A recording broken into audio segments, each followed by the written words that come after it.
Hidup TV mempersembahkan Oase Rohani Katolik yang dibawakan oleh para imam Keuskupan Agung Jakarta. Selamat menyaksikan. Salam damai dan salam jumpa sahabat Oase Rohani Katolik yang terkasih. Bagaimana kabar Anda di hari ini? Semoga Anda dalam keadaan sehat dan juga mempunyai semangat di dalam Tuhan.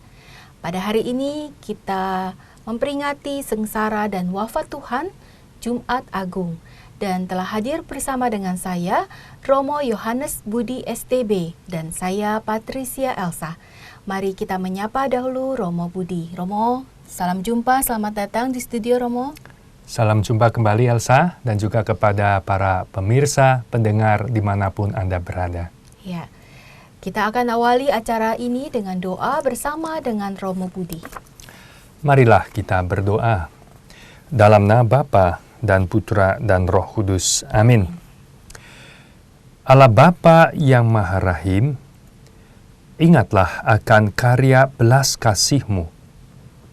Berkatilah dan lindungilah kiranya umat-Mu, sebab baginya lah Kristus Putra-Mu telah melangsungkan misteri Paskah dengan menumpahkan darah dan mengalahkan maut. Dialah Tuhan dan pengantara kami. Amin. Sahabat Oase Rohani Katolik yang terkasih, pada Jumat Agung, peringatan sengsara dan wafat Tuhan, kita akan membaca bacaan dari kitab Yesaya, bab 52, ayat 13, sampai dengan bab 53, ayat 12. Beginilah firman Tuhan. Sesungguhnya hambaku akan berhasil, ia akan ditinggikan, disanjung dan dimuliakan. Seperti banyak orang tertegun melihat dia, rupanya begitu buruk, tidak seperti manusia lagi, dan tampaknya tidak seperti anak manusia lagi. Demikianlah ia akan membuat tercengang banyak bangsa, dan raja-raja akan mengatupkan mulutnya melihat dia. Sebab apa yang tidak diceritakan kepada mereka akan mereka lihat, dan apa yang tidak mereka dengar akan mereka pahami. Maka mereka berkata, siapakah yang percaya kepada berita yang kami dengar? Kepada siapakah tangan kekuasaan Tuhan dinyatakan? Sebagai taruk hamba Yahweh tumbuh di hadapan Tuhan, dan sebagai tunas ia muncul dari tanah kering. Ia tidak tampan, dan semarak pun tidak ada padanya, sehingga kita tidak tertarik untuk memandang dia, dan rupanya pun tidak menarik, sehingga kita tidak terangsang untuk menginginkannya. Ia dihina dan dihindari orang, seorang yang penuh kesengsaraan dan biasa menderita kesakitan. Ia sangat dihina, sehingga orang menutup mukanya terhadap dia, dan bagi kita pun dia tidak masuk hitungan. Tetapi sesungguhnya, penyakit kitalah yang ditanggungnya, dan kesengsaraan kitalah yang dipikulnya. Padahal kita mengira dia kena tulah, dipukul dan ditindas Allah. Sesungguhnya dia tertikam oleh karena pemberontakan kita, dia diremukkan oleh karena kejahatan kita. Derita yang mendatangkan keselamatan bagi kita ditimpakan kepadanya, dan oleh bilur-bilurnya kita menjadi sembuh. Kita sekalian sesat seperti domba, masing-masing mengambil jalan sendiri. Tetapi Tuhan telah menimpakan kepadanya kejahatan kita sekalian. Dia dianiaya, tetapi dia membiarkan diri ditindas, dan tidak membuka mulutnya seperti anak domba yang dibawa ke pembantaian. Seperti induk domba yang keluh di depan orang-orang yang menggunting bulunya, ia tidak membuka mulutnya. Sesudah penahanan dan penghukuman, ia terambil, dan tentang nasibnya, siapakah yang memikirkannya? Sungguh, ia terputus dari negeri orang-orang hidup, dan karena pemberontakan umatku, ia kena tulah. Orang menempatkan kuburnya di antara orang-orang fasik, dan waktu mati, ia ada di antara penjahat-penjahat. Sekalipun ia tidak berbuat kekerasan, dan tipu tidak ada di dalam mulutnya. Tetapi Tuhan berkehendak meremukkan dia dengan kesakitan, dan apabila ia menyerahkan dirinya sebagai kurban silih, ia akan melihat keturunannya, umurnya akan lanjut, dan kehendak Tuhan akan terlaksana karena dia. Sesudah kesusahan jiwanya, ia akan melihat terang dan menjadi puas. Sebab Tuhan berfirman, "Hambaku itu, sebagai orang yang benar, akan membenarkan banyak orang oleh hikmatnya, dan kejahatan mereka dia pikul. Sebab itu, aku akan membagikan kepadanya orang-orang besar sebagai rampasan, dan ia akan memperoleh orang-orang kuat sebagai jarahan. Ini semua sebagai ganti, karena ia telah menyerahkan nyawanya ke dalam maut, dan karena ia terhitung di antara para pemberontak, sekalipun ia menanggung dosa banyak orang, dan berdoa untuk pemberontak-pemberontak." Demikianlah sabda Tuhan. Syukur kepada Allah. Marilah kita tanggapi dengan mazmur tanggapan. Ya Bapa, ke dalam tangan-Mu kuserahkan jiwaku. Ya Bapa, ke dalam tangan-Mu kuserahkan jiwaku. Padamu ya Tuhan aku berlindung. Jangan sekali-kali aku mendapat malu. Luputkanlah aku oleh karena keadilan-Mu. Ke dalam tangan-Mu kuserahkan nyawaku. Sudilah membebaskan daku, ya Tuhan Allah yang setia. Ya Bapa, ke dalam tangan-Mu kuserahkan jiwaku. Di hadapan semua lawanku aku tercela. Tetangga-tetanggaku merasa jijik. Para kenalanku merasa ngeri. Mereka yang melihat aku cepat-cepat menyingkir. Aku telah kehilang dari ingatan seperti orang mati, telah menjadi seperti barang yang pecah. Ya Bapa, ke dalam tangan-Mu kuserahkan jiwaku. Tetapi aku kepada-Mu ya Tuhan, aku percaya. Aku berkata, Engkaulah Allahku. Masa hidupku ada di dalam tangan-Mu. Lepaskanlah aku dari tangan musuh-musuhku, dan bebaskan dari orang-orang yang mengejarku. Ya Bapa, ke dalam tangan-Mu kuserahkan jiwaku. Buatlah wajah-Mu bercahaya atas hamba-hamba-Mu. Selamatkanlah aku oleh kasih setia-Mu. Kuatkanlah dan teguhkanlah hati-Mu. Hai semua orang yang berharap kepada Tuhan.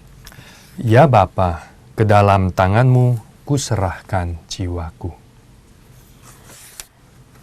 Marilah sekarang kita mendengarkan dan membaca bersama bacaan dari surat kepada orang Ibrani, bab 4 ayat 14 sampai dengan 16, dilanjutkan bab 5 ayat 7 sampai dengan 9.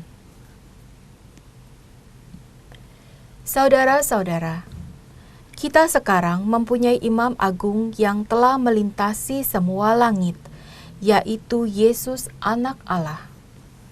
Maka baiklah kita teguh berpegang pada pengakuan iman kita. Sebab imam agung yang kita punya bukanlah imam agung yang tidak dapat turut merasakan kelemahan kita. Sebaliknya, ia sama dengan kita. Ia telah dicobai, hanya saja tidak berbuat dosa. Sebab itu marilah kita menghampiri tahta kerahiman Allah dengan penuh keberanian, supaya kita menerima rahmat dan menemukan kasih karunia untuk mendapat pertolongan pada waktunya. Dalam hidupnya sebagai manusia, Yesus telah mempersembahkan doa dan permohonan dengan ratap tangis dan keluhan kepada Dia, yang sanggup menyelamatkannya dari maut, dan karena kesalehannya ia telah didengarkan. Akan tetapi, sekalipun anak, ia telah belajar menjadi taat. Ini ternyata dari apa yang telah dideritanya. Dan sesudah mencapai kesempurnaan, ia menjadi pokok keselamatan abadi bagi semua orang yang taat kepadanya. Demikianlah sabda Tuhan. Syukur kepada Allah. Sahabat Oase Rohani Katolik yang terkasih, sekarang tiba saatnya Romo Yohanes Budi STB akan memberikan renungan pada Hari Jumat Agung, peringatan sengsara dan wafat Tuhan. Romo, silakan. Baik Elsa, sebelum saya memberikan renungan dari bacaan-bacaan hari ini, saya mau memberi sedikit catatan. Dan secara khusus, siaran pada Jumat Agung, saya tidak membacakan Injilnya, yaitu kisah sengsara. Kenapa? Karena terlalu panjang. Dan biasa di dalam gereja itu dibacakan dengan sejumlah orang untuk memerankan peran-peran yang berbeda. Dan Anda pasti juga mengikuti ibadat Jumat Agung di gereja masing-masing. Bahkan saya yakin banyak di antara Anda mengikuti ibadat Jalan Salib. Dan juga di banyak paroki dibuat tablo, drama, pentas mengenai sengsara Tuhan. Dan saya mau memberi sedikit, juga catatan liturgi. Orang sering salah atau keliru mengatakan ini perayaan Misa Jumat Agung.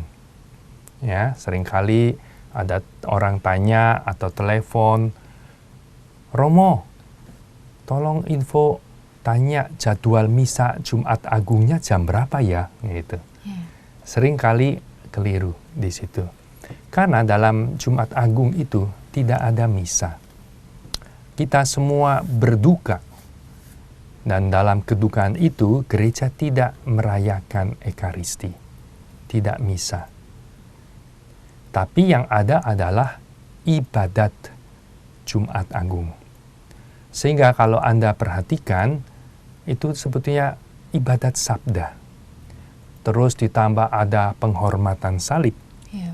Memang ada komuni, tetapi tidak ada Ekaristi.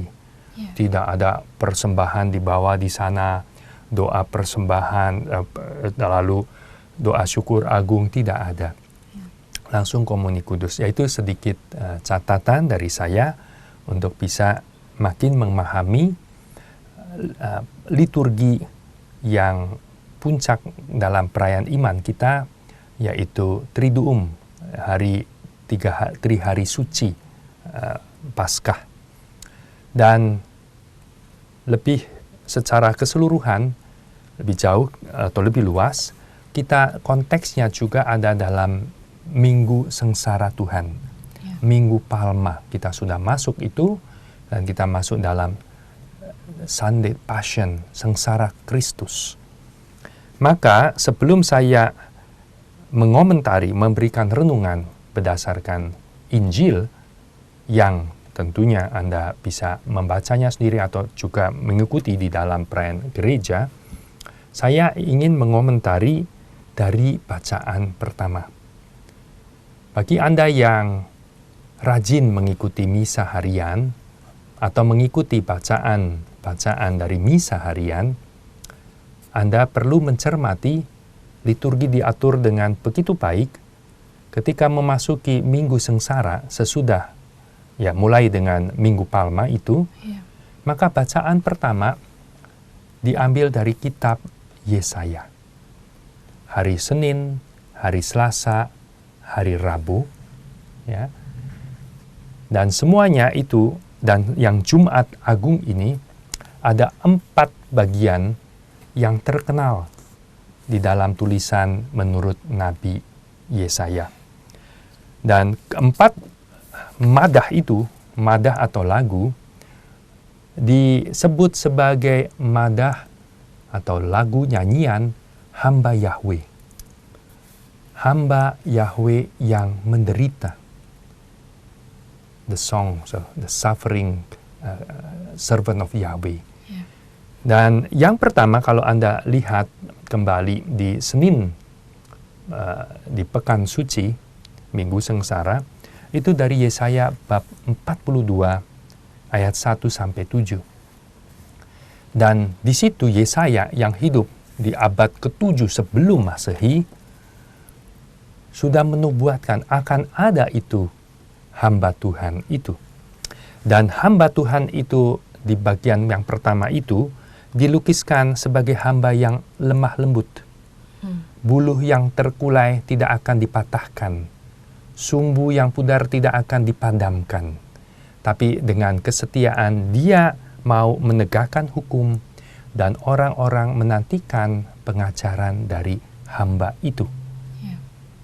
Lalu hari Selasa itu liturgi mengatur bagian yang kedua dari 4 seri madah hamba Yahweh itu.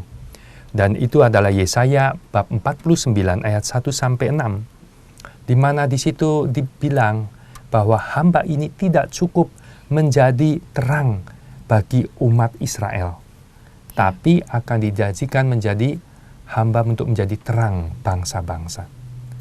Jadi hamba ini punya perutusan karena pengajarannya, ajarannya, dia menjadi terang untuk semua orang, bangsa-bangsa. Itu perutusannya. Dan hari Rabu pagi, itu bagian yang ketiga dari seri ini, dari Yesaya bab 50 ayat 4-9. Dan di situ sudah mulai secara grafis dilukiskan hamba yang menderita itu. Dan di situ disebut hamba itu menyerahkan punggungnya kepada orang yang mau memukuli dia. Dia menyerahkan pipinya kepada orang yang mau mencabut janggutnya. Dan dia dinodahi, dia diludahi.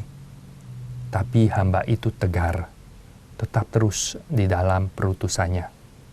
Ya. Dan akhirnya yang keempat, itu yang kita baca, kita dengarkan di Jumat Agung ini. Mungkin ada yang bertanya, kenapa tidak Kamis kalau gitu, Romo? Urutannya Senin, Selasa, Rabu, Kamis. Karena Kamis kita merayakan hal yang lain. Kamis itu hari pesta. Dan Kamis, kalau pagi, kita semua diundang ikut bersama Bapak Uskup misa di katedral. Di mana Bapak Uskup merayakan misa bersama semua imam di keuskupannya. Untuk sama-sama membaharui janji imamat. Lalu Bapak Uskup memberkati minyak 3 macam. Untuk katekumen, untuk orang sakit, ya, untuk krisma, untuk sakramen perminyakan. Dan hari itu adalah pesta imamat sebetulnya. Dan sore hari masing-masing umat di parokinya masing-masing itu ada misa Kamis Putih. Itu untuk mengenang Yesus yang menetapkan perjamuan terakhir itu. Menetapkan Ekaristi. Dalam perjamuan terakhir itu, Yesus menetapkan Ekaristi. Inilah tubuhku, makanlah. Inilah darahku, minumlah. Ya, dan di situ berarti juga pesta imamat. Ya, dan teladan Tuhan itu kemarin itu. Maka temanya bukan sengsara, tapi pesta, hari raya, pesta imamat, pesta Yesus menetapkan Ekaristi. Sehingga permenungan dan suasana sengsara dilanjutkan lagi Jumat.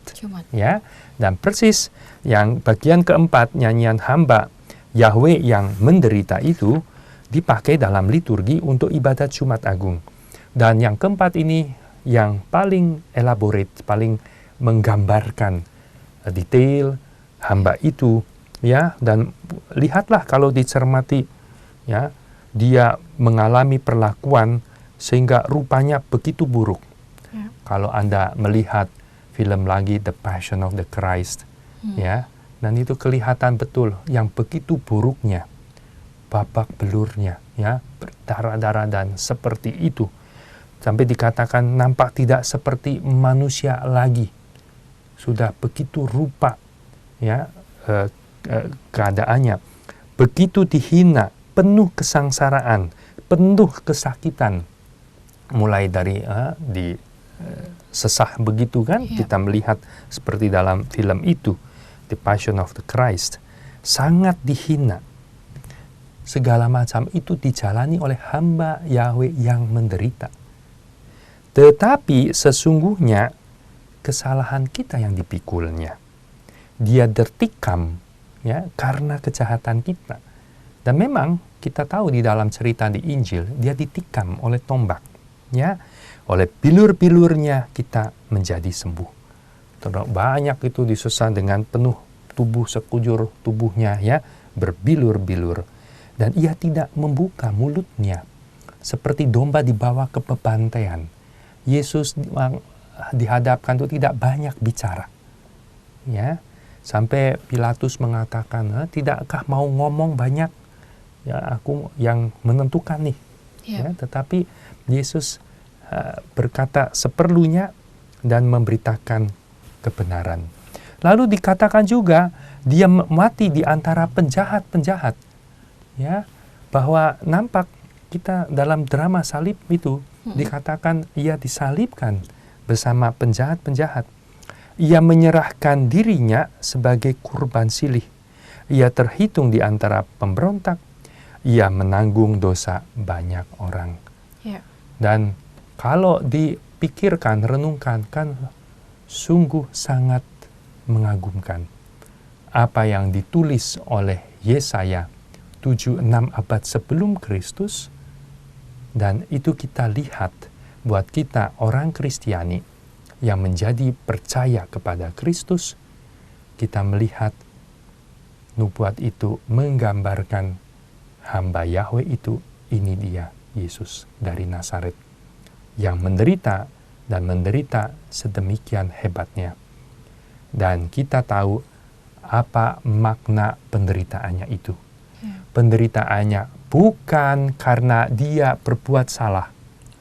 Biasanya pantasnya orang yang menderita dihukum adalah orang yang berbuat salah. Pantas dihukum. Tetapi dia menjalani itu semua hukuman penderitaan itu karena ia menanggung dosa-dosa kita. Dan di situ sebetulnya sudah masuk teologi tentang penebusan dosa. Ia menjalani itu semua, ia wafat seperti itu karena ia menjalankan perutusan, tidak hanya menjadi terang bangsa-bangsa, tetapi dia menjadi penebus umat manusia, Redeemer. Dan itulah Yesus Kristus, hamba Yahweh yang menderita itu. Ya, demikian maka saya sampaikan pada bagian pertama ini dari bacaan yang pertama dan catatan tadi liturgi, ya, sebelum nanti kita masuk dalam permenungan kita di bagian komentar mengenai Injil itu sendiri. Begitu, Elsa. Baik, terima kasih Romo Budi. Dan sahabat Oase Rohani Katolik yang terkasih, tetaplah di tempat Anda dan di ruang dengar Anda. Kita akan kembali sesaat lagi dan tetaplah mendengarkan siaran-siaran dari Oase Rohani Katolik. Hidup TV mempersembahkan Oase Rohani Katolik yang dibawakan oleh para imam Keuskupan Agung Jakarta. Selamat menyaksikan. Terima kasih Anda masih menyaksikan dan mendengarkan acara Oase Rohani Katolik pada peringatan sengsara dan wafat Tuhan Jumat Agung. Dan kita akan memberikan kesempatan kepada Romo Budi memberikan renungan tentang kisah sengsara Yesus menurut Injil Yohanes. Romo, silakan. Baik, Elsa, mari kita lanjutkan bagian kedua permenungan kita. Saya juga mau tambah sedikit tentang catatan liturgi. Dulu-dulu sebelum Vatikan kedua, Konsili Vatikan kedua, pada ibadat Jumat Agung, pastor yang memimpin ibadah sesudah dibacakan kisah sengsara Tuhan, itu tidak memberikan homili. Menurut liturginya tidak perlu. Ya.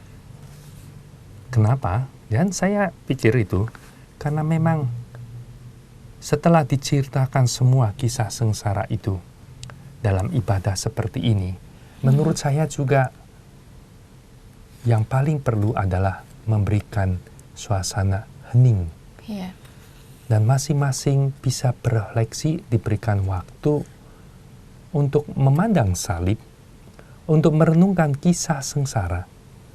Karena begitu kaya tentang kisah sengsara itu, banyak hal yang bisa kita renungkan, bisa membuka pikiran kita, menerangi kita, ya, mencerahkan, dan bisa terutama menggerakkan hati kita. Kalau betul-betul disimak, ya, dan atentif, ya, betul-betul dicermati selama menghadiri sebuah ibadat Jumat Agung.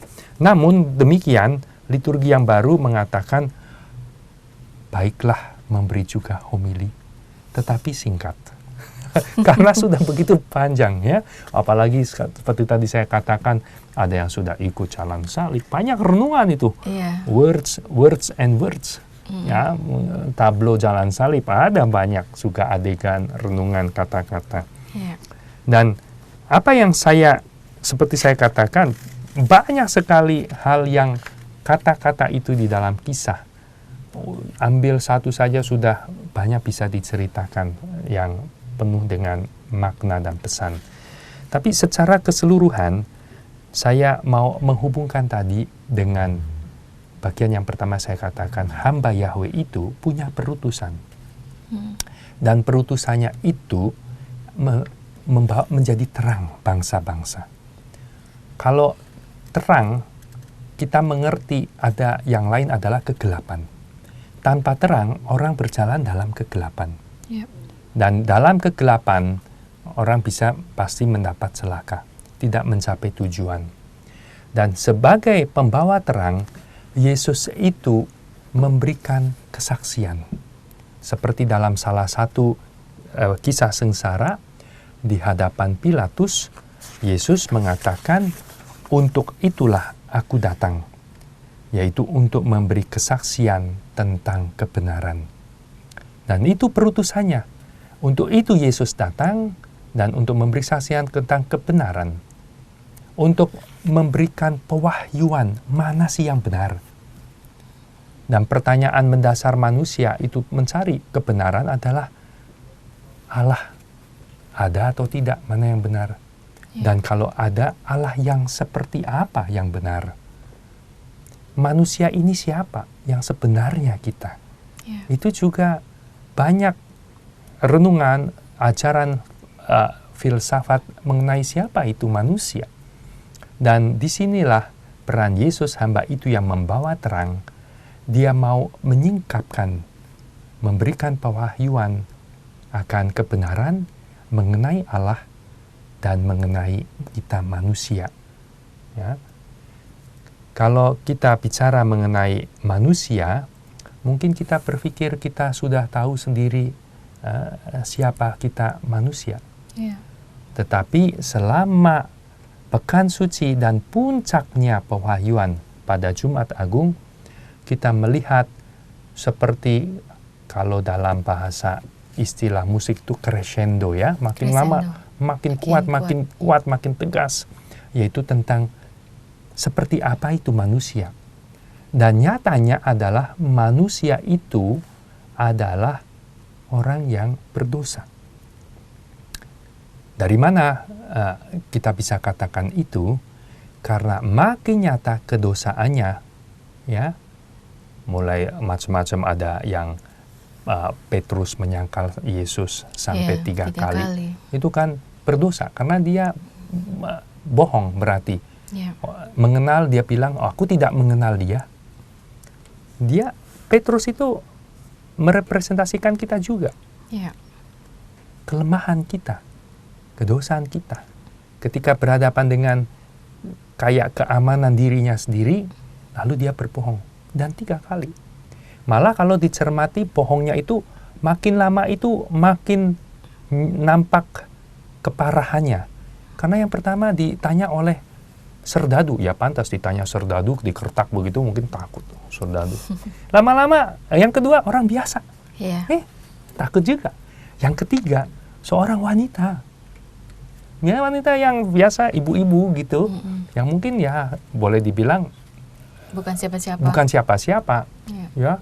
Toh akhirnya menyangkal juga, Bohong juga. bohong juga. Aku sama sekali tidak kenal dia. Ya. Aku bukan dari kalangan atau muridnya dia. Sampai ayam berkokok.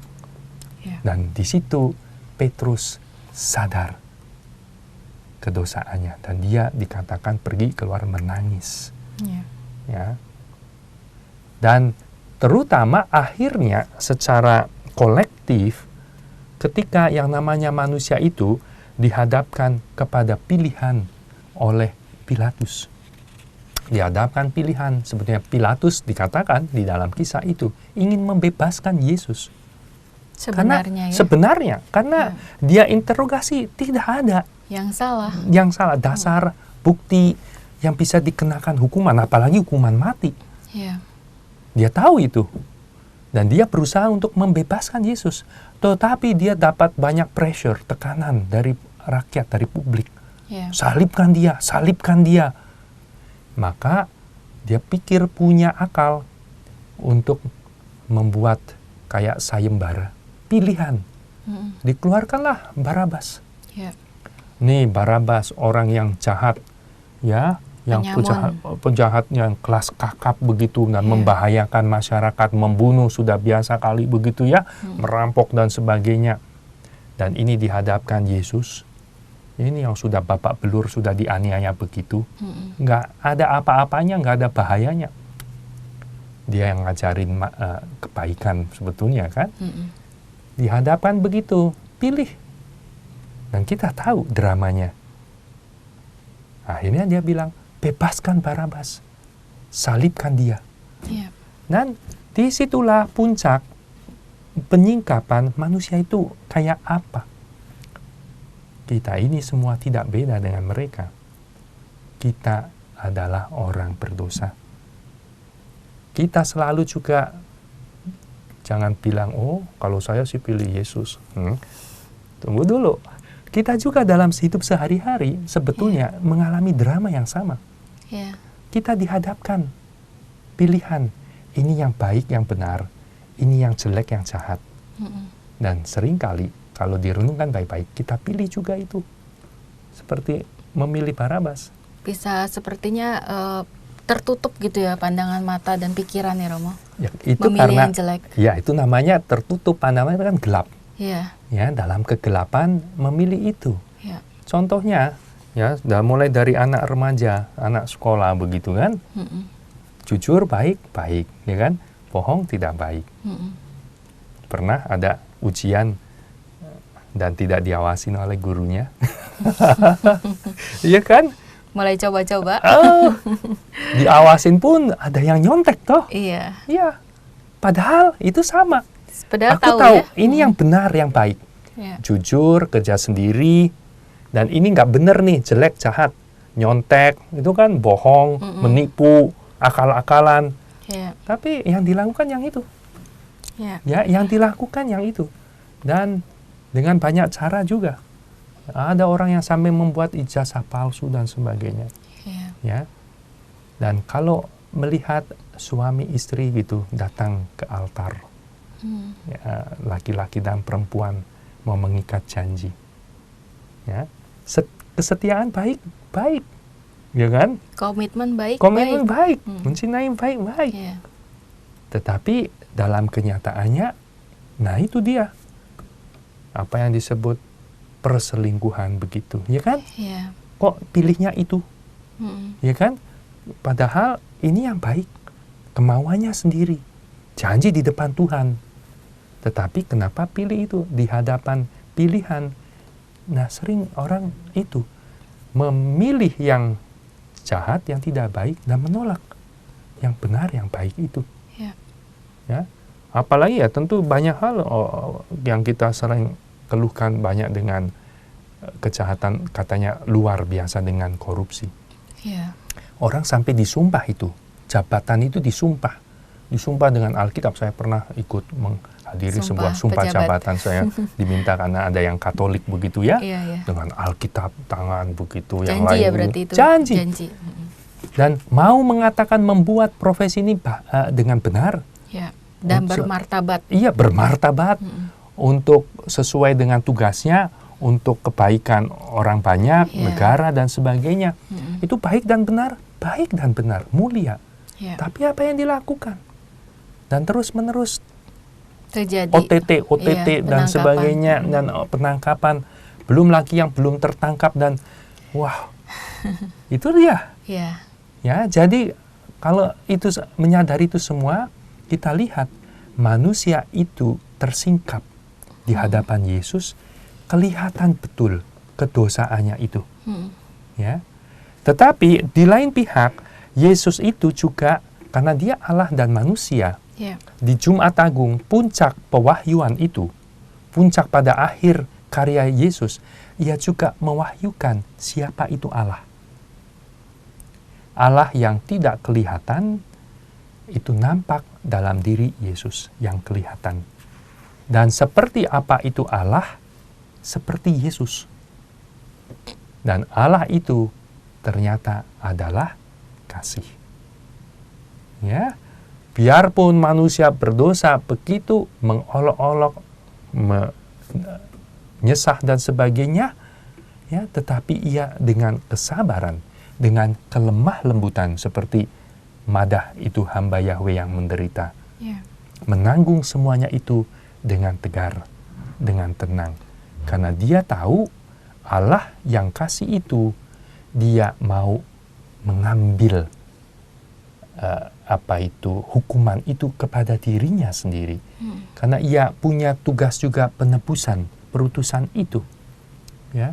Sehingga yang pantasnya jahat dihukum, dibebaskan. Ya, yang benar, yang baik mestinya dibebaskan, malah menerima hukuman. Karena di situ kayak ada pertukaran. Karena ia menjadi silih akan dosa. Yes, dia menanggung itu semua, dan itulah Allah yang tak kelihatan yang ditampakkan oleh Yesus yang menderita. Allah adalah kasih dan Allah adalah kerahiman. Bisa dibilang nama Allah itu adalah kerahiman. Ya, pribadinya itu kerahiman.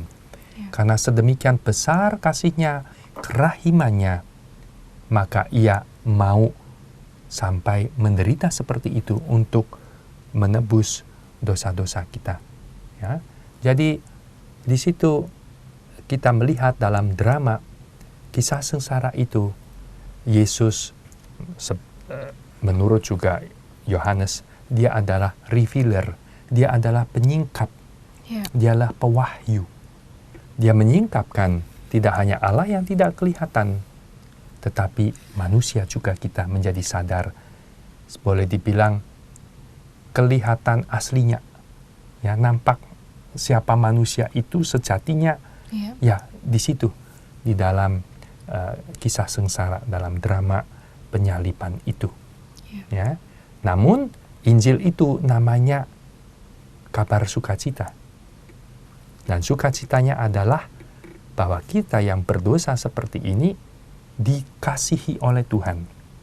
Kita mendapat kerahimannya. Ya. Yang perlu adalah bahwa kita menjadi percaya. Maka di dalam kisah itu lagi beberapa kali dikatakan ya oleh Yohanes, ini ditulis supaya kamu percaya. Karena percaya lalu melihat, mengakui diri, oh ya, ini kedosaanku. Ini dosa, aku seperti ini anak, aku butuh penebusan, pengampunan dosa. Ya. Dan pengampunan dosa diberikan dari Yesus yang menderita itu. Dan dengan demikian, kalau itu terjadi, lalu kita diselamatkan karena kita oleh iman itu kita pastilah memperbaiki hidup kita, berjalan hidup seperti Yesus, ya, sang terang itu, ya, supaya kita memperoleh keselamatan. Seperti itu, Elsa. Iya. Ya. Tadi Romo sempat menyinggung juga bagaimana dari kisah sengsara Yesus ini yang biasanya pasio ya Romo ya. Ya. Di setiap ibadat Jumat Agung kita bisa belajar dari tokoh-tokoh yang disebutkan di sini. Yang menarik, yang cukup menarik hati Romo, tokoh dari Yusuf Arimatea. Kalau diperhatikan ini tokoh Yusuf Arimatea ini yang dulu seorang murid Yesus yang mendatangi Yesus sembunyi-sembunyi pada waktu malam ya Romo. Itu tokoh yang sama bukan? Yang Yusuf Arimatea. Iya, yang bukan menyediakan Yusuf. yang menyediakan tempat untuk kuburnya Yesus. Ya, Yusuf yang datang malam-malam itu yang dari ahli Taurat itu, ya, beda ya Romo ya? ya beda, ya. Sebentar saya lupa nama itu yang ahli Taurat itu, ya, yang malam-malam datang kepada Yesus, ya, dan bertanya tentang arti bagaimana mesti manusia dilahirkan lagi. Iya. Bisakah dia mesti masuk ke dalam rahim ibunya? Iya. Ya, masa nggak mungkin dong? Nah, di situ Yesus bilang, kamu sebagai pengajar tapi tidak tahu hal-hal ini. Dan Yesus bicara hal yang lain tentang kelahiran baru. Nah, itu Nikodemus. Iya, Nikodemus, ya. Dan itu tentang kelahiran baru dalam arti lahir dari roh. Karena yang dari daging dikatakan daging. Dan itu mau mengatakan kita manusia yang berdosa ini, ya, yang hidup hanya menurut keinginan daging kita. Yang seperti tadi di bacaan pertama dikatakan kita semua sesat, ya, seperti domba, semua mencari keinginannya sendiri. Dan lahir baru hidup sebagai anak Allah, ya, dari roh Tuhan, ya. Dan di situ juga tadi ada dalam kisah ada diceritakan Yesus ditombak. Yeah. Dan dari situ mengalir darah dan air, ya. Dan darah dan air di situ adalah lambang secara teologi akan dua sakramen yang utama di dalam gereja, yaitu air itu adalah melambangkan pembaptisan. Yeah. Ketika dibaptis, kita lahir baru, memperoleh dihapus dosa kita, ya, dan kita memperoleh anugerah Roh Kudus, sebagai hidup sebagai anak Allah. Dan darah itu lambang sakramen Ekaristi, di mana kita terus dipersatukan oleh Yesus lewat roti dan anggur, diberi makan oleh Tuhan. Untuk apa? Untuk kita kuat. Jiwa kita kuat. Jiwa kita kuat, kita bisa melakukan kehendak Allah seperti Yesus. Dan dalam melaksanakan kehendak Allah, kita belum seperti Yesus yang harus berjuang segala macam dengan penderitaan, ya, penumpahan darah, ya. Dan Yesus menjadi kekuatan dan teladan buat kita, ya. Menjadi hikmat. Tadi dalam bacaan sebelumnya, bacaan pertama, ya. Tetapi oleh hikmatnya, ia akan membenarkan banyak orang.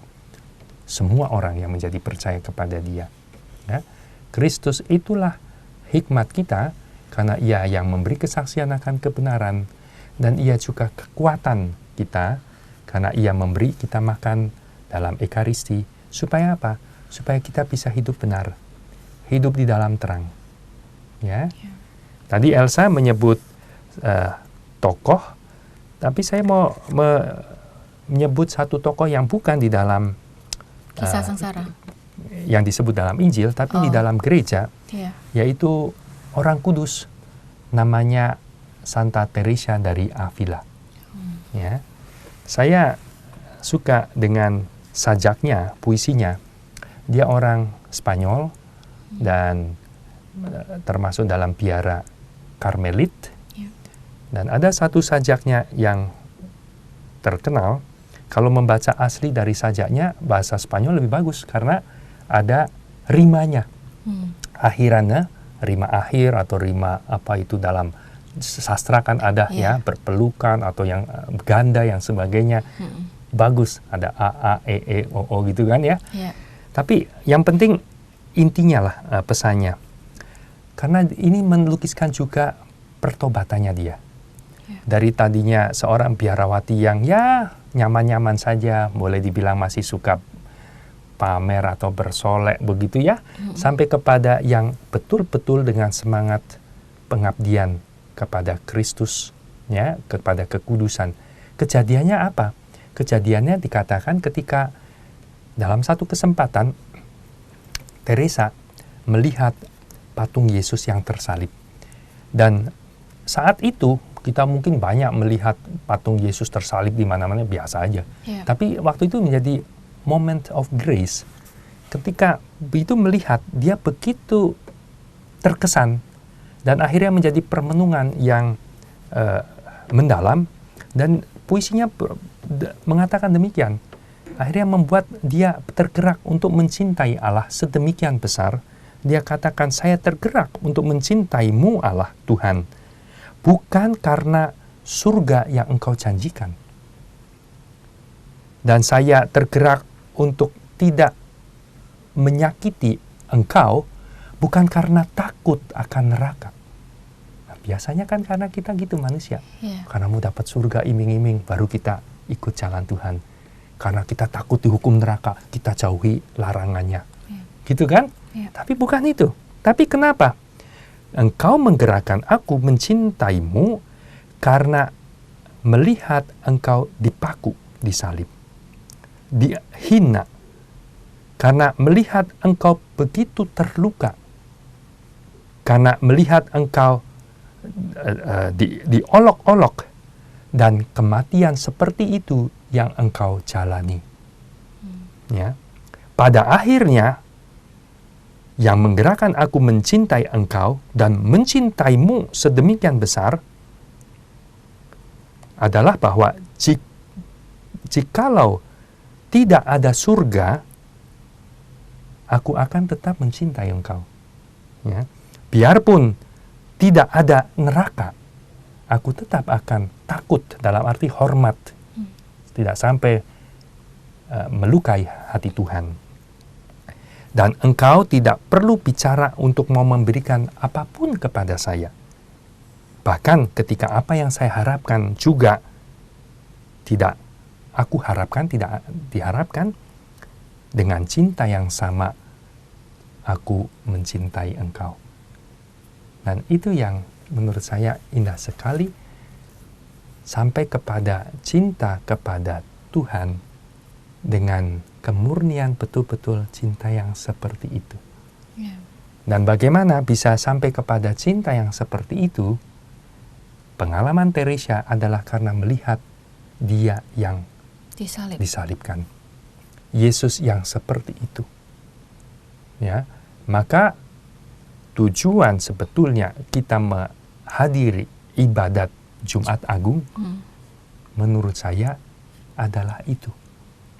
Mesti tidak hanya sampai kepada pikiran kita tentang kebenaran yang Yesus singkapkan, siapa Allah, siapa manusia, tapi lebih lagi masuk, menyentuh hati kita, menggugah hati kita, seperti yang terjadi dialami oleh Teresa.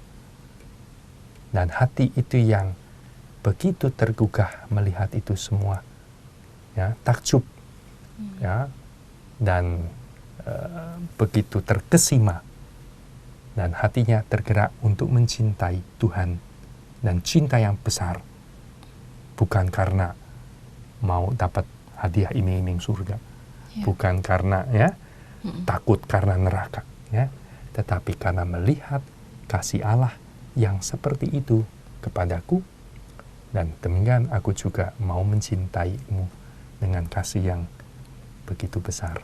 Ya, kalau itu bisa dialami, itu sungguh-sungguh pekan suci. Sungguh kita memetik buah yang gereja adakan ya dalam liturginya. Dan nanti kita masuk Paskah, sungguh-sungguh kita bersukacita dalam kebangkitan hidup baru sebagai anak-anak Allah karena sudah ditebus, diselamatkan ya untuk kepada kemuliaan, kesempurnaan bersama dengan Dia. Begitu Elsa. Ya, baik, terima kasih banyak Romo Yohanes Budi SDB sudah memberikan inspirasi pewartaan dan juga renungan pada Jumat Agung peringatan sengsara dan wafat Tuhan. Semoga kita semakin mencintai Tuhan, mengasihi Tuhan, dan kita sekarang akan mengakhiri acara ini dengan memohon doa dan berkat melalui Romo Budi. Marilah kita berdoa.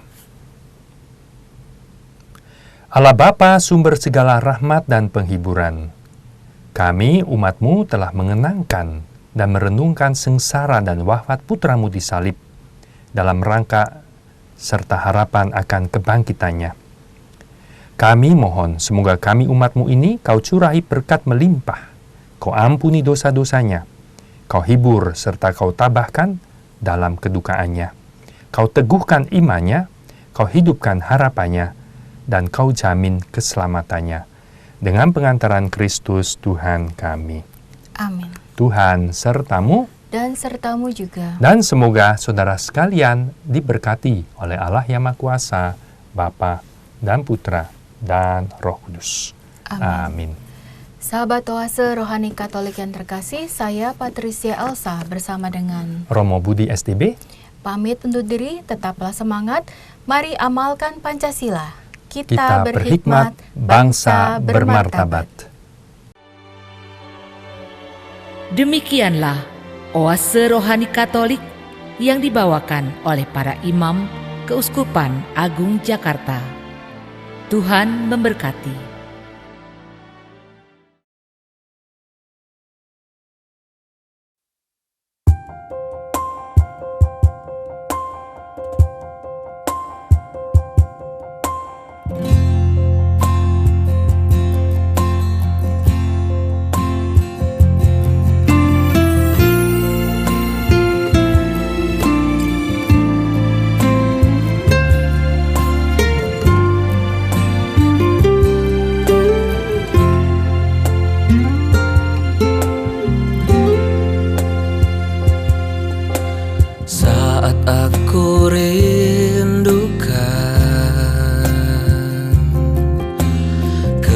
kehadiran-Mu Tuhan, yang memberiku ketenangan dalam setiap jalan hidupku. Lalu aku berdoa dengan segenap jiwa, berharap datang kasih-Mu sekarang. Tuhan, Kau memberkatiku. Terima kasih, Kau yakinkanku bahwa Kau ada dan mengasihiku. Ku puji Engkau selama hidupku, tak lagi ku meragukan-Mu. Terima kasih, Kau yakinkanku bahwa Kau ada dan mengasihiku. Ku puji Engkau selama hidupku, tak lagi ku meragukan-Mu.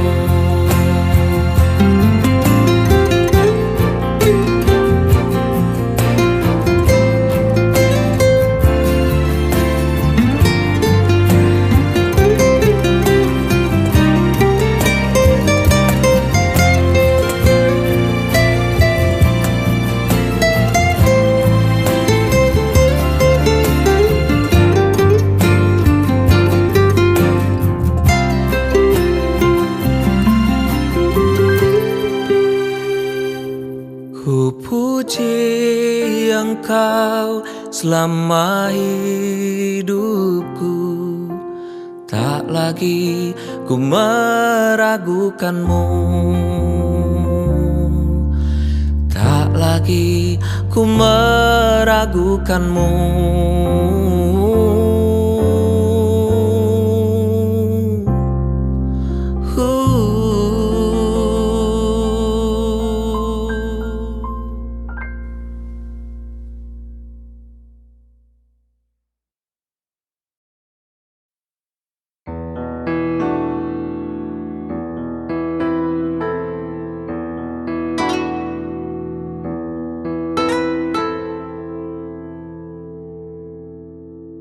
Yang selalu aku rindukan, berbagi hidup bersamamu.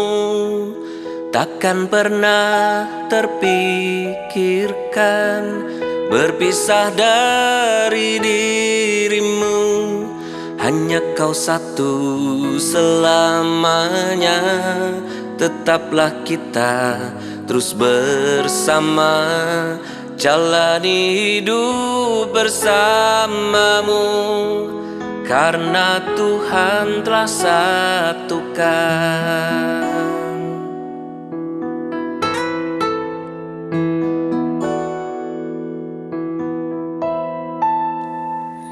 Yang selalu aku rindukan, berbagi hidup bersamamu.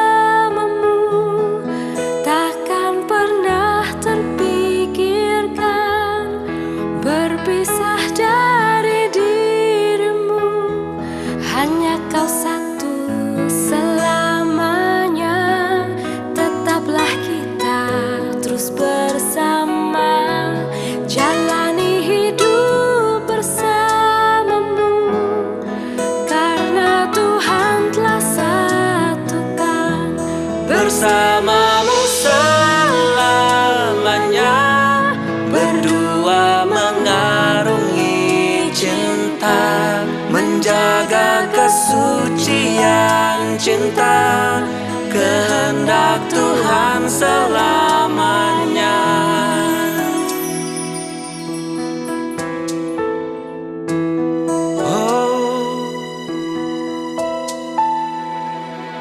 Yang selalu aku rindukan, berbagi hidup bersamamu.